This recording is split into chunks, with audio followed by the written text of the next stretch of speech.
มันนี่เขาก็มาลินอยู่หน้าเนาะกับโมเมนต์ว่ามาลินมาเวียมางานอะไรมาเฮ็ดเทิร์นเนาะมาตัดราคาแต่ก็ได้เก็บแก้วตัวนี้แต่ขอสิลองเบิ่งว่ามันมีฤทธิ์มีเดชส่ำใดพระเจ้าว่าแก้วขยายแบบนี้มันต้องประกายไฟได้แน่นอนไปเบิ่งนำกันเลยนะหลังจากคอยติดตั้งแล้วเรียบร้อยแล้วคอยได้ทดลองเอาจีกระดาษตัวนี้มาใส่ลองเบิ่งใส่ในกล่องต้มแห้งๆครับนี้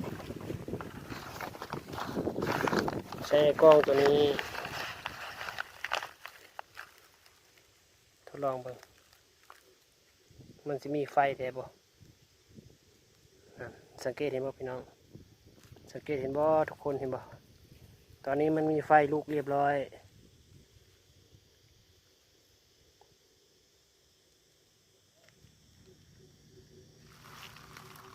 ว้าว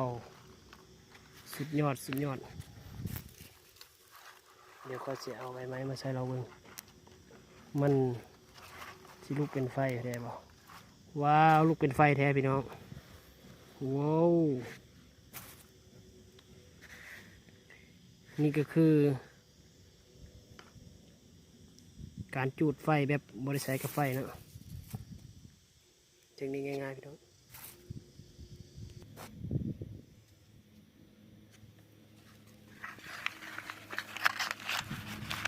เอากระดาษนี้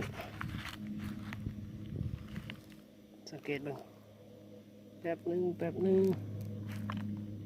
ตอนนี้ออกไฟออกควันละ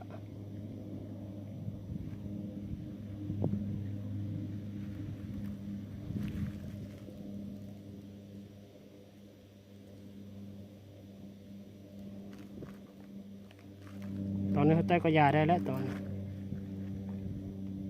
ถ้าเอาขี้ฟอยมาใส่นี่ไฟลุกแน่นอนง่ายพี่น้องแค่แก้วตัวเดียวนี่มันบ่มีอย่างแก้วนี่ก็ได้จับมันก็บ่เห็นฮ้อนอย่างธรรมดาตั้งแต่ว่ามันเอาแสงแดดเข้ามาโฮมให้มันเป็นเสียงน้อยๆแล้วมาเกิดประกายไฟได้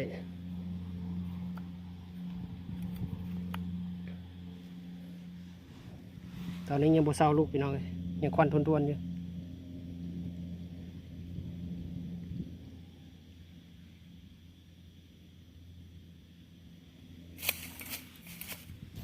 แล้วก็สิจุดซ้ำ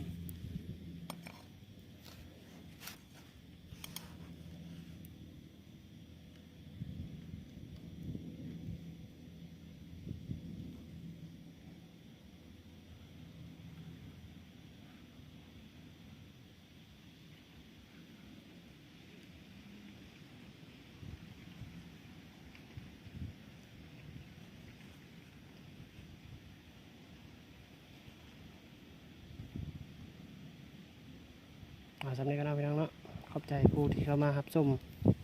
อย่าลืมกดติดตามด้วยพี่น้องเด้อนี่ออกไฟเรียบร้อย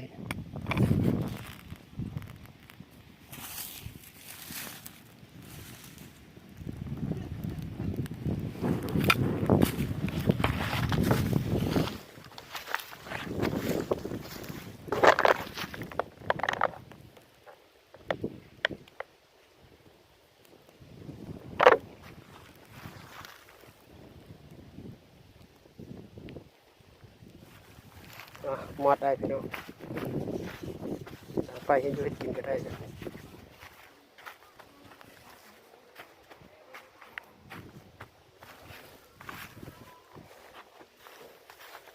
เทคนิคง่ายๆเพียงแต่ให้มีแก้วอันนี้หรือว่าแก้ว